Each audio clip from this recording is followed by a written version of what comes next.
Fala pessoal, bem-vindos ao blog do SQL, eu sou o Mauro e no nosso último vídeo aprendemos sobre o conceito de transações no MySQL e como garantir a integridade dos dados durante operações complexas. Hoje vamos dar um passo além e mostrar como podemos utilizar Store Procedures para controlar transações no MySQL de forma ainda mais eficiente e organizada.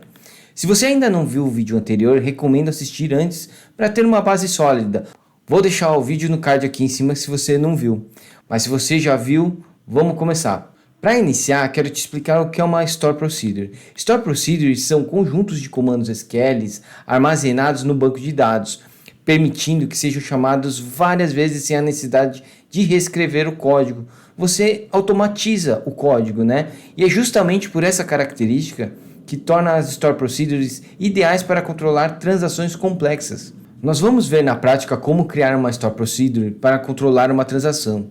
Criaremos um exemplo simples com base no vídeo anterior, que a gente já criou um exemplo de transaction, que envolve transferência de valores entre contas bancárias, e vamos garantir com a Store Procedure que a transação seja bem sucedida apenas se todas as operações forem executadas corretamente. Na Store Procedure definiremos o início da transação, bem como os comandos SQL necessários para atualizar os saldos das contas envolvidas nas transferências.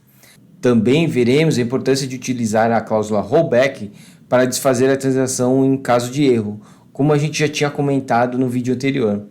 Bom, vamos começar já fazendo o nosso exemplo? Bom, lembra que no vídeo anterior a gente criou um banco de dados chamado banco, onde contém as contas bancárias, né? Eu vou já começar utilizando ele, tá? Use banco, ok. Para vocês lembrarem, a gente criou uma tabela só, que era a conta. A gente vai utilizar exatamente esse exemplo da semana passada. A gente criou duas contas, a do João e da Maria, o João com 800 e a Maria com 700. Nesse exemplo a gente vai criar o seguinte, a gente vai criar uma Store Procedure para fazer a transferência entre contas. Se tivesse mais contas também seria possível, mas só com duas, só para vocês entenderem como funciona, tá? Então, para iniciar, a gente tem que trocar o delimitador. O delimitador nada mais é que esse ponto e vírgula. Ele é o que fala onde está o fim da instrução, né? Para começar o outro bloco de instrução. Por que a gente tem que fazer isso? Porque uma Store Procedure tem várias instruções dentro. Então ele precisa de um delimitador também. Só que o delimitador dele padrão é ponto e vírgula. Se a gente começar a digitar, quer ver, ó, eu vou fazer o seguinte, deixa eu trocar o delimitador e eu vou explicando para vocês o porquê que a gente tem que trocar, ó. Para trocar o delimitador, a gente chama delimiter. E qual delimitador que você quer? Para qual delimitador você quer trocar o padrão, que é o ponto e vírgula, né? Eu quero trocar para cifrão, ok? Aí eu vou fazer o seguinte. E agora eu vou começar a criar a procedure, tá? Para criar uma procedure, create procedure, tá? Vou chamar de transferência transferência bancária, vai.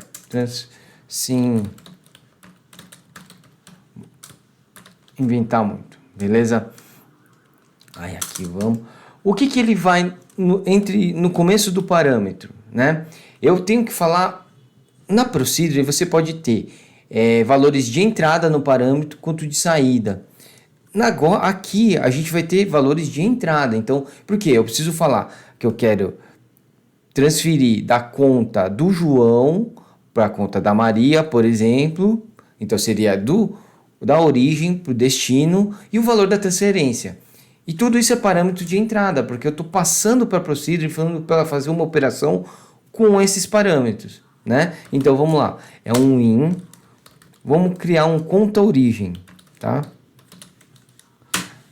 Que vai ser um int, um in conta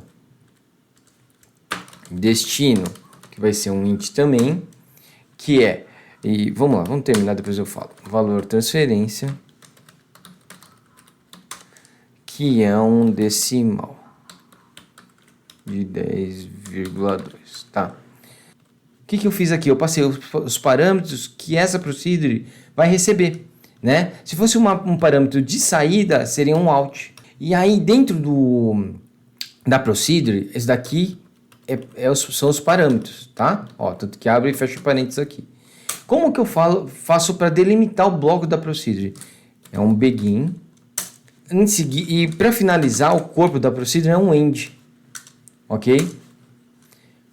Vamos lá. E agora a gente vai colocar dentro do beguinho end o corpo da procedure. O que vai na procedure, né? Bom, a primeira coisa que a gente precisa fazer são declarar o saldo de destino e de origem. Concorda? Porque eu preciso saber quanto que tem de saldo de origem e quanto tem saldo de destino.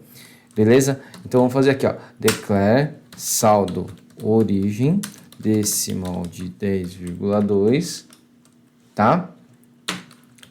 E aqui, opa, origem.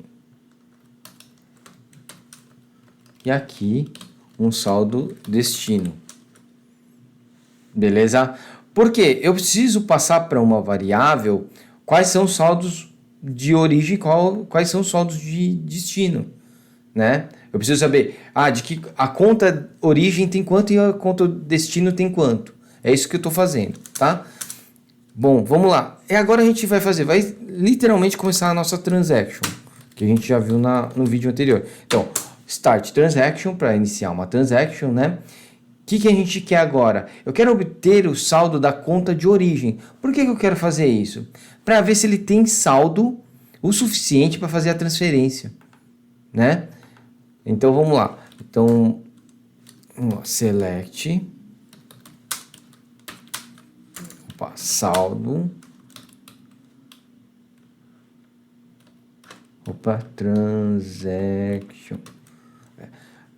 Select saldo into. Aí a gente vai jogar dentro da variável saldo origem, tá? De onde? Da conta where id conta igual a conta origem, que foi o parâmetro que a gente recebeu. Quem que é a origem? Beleza? Vamos colocar aqui, ó. Saldo da conta origem. Tá? Agora, aqui, deixa eu copiar isso aqui. Eu quero o saldo da conta de destino. Então, aqui, em vez de saldo, vamos pegar, ó. A gente já declarou aqui, ó, saldo destino da conta de destino. Beleza? Deu para entender essa parte? Então, a gente pegou... tá pegando o saldo da conta de origem, da conta de destino e tá jogando para dentro das variáveis correspondentes, beleza? Agora a gente vai fazer o seguinte, eu quero verificar se o saldo de origem ela realmente tem saldo suficiente para fazer a transferência.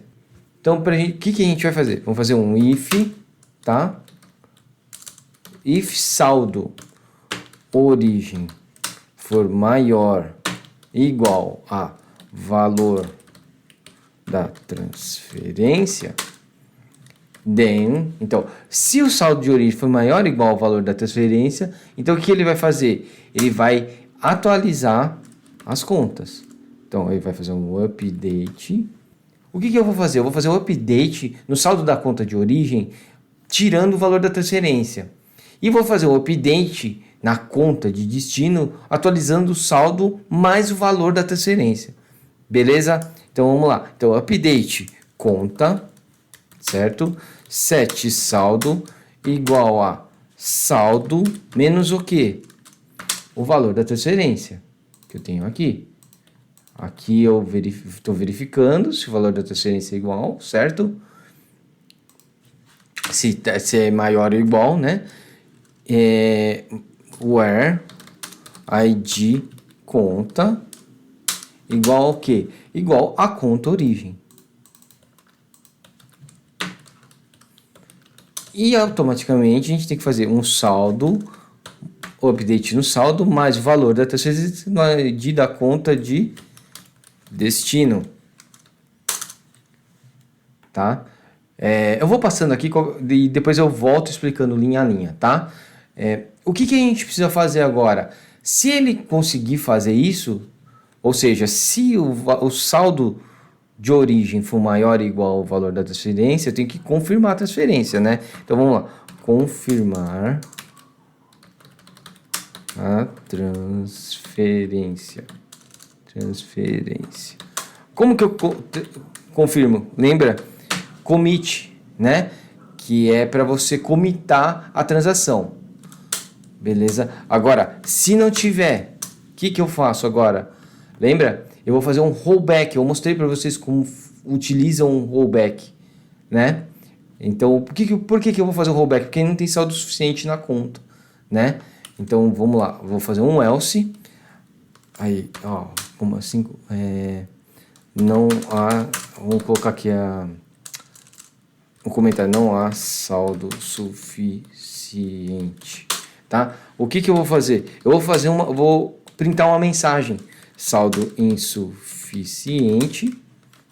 Vamos chamar de as mensagem, tá? E o que eu preciso fazer? Um rollback. Para ele não commitar a transferência e voltar tudo para o que era. Lembra da explicação da transaction na aula passada? É isso, né? O que eu preciso fazer agora? Dar um end if, que é para fechar o bloco do if, tá? Que é esse blocão.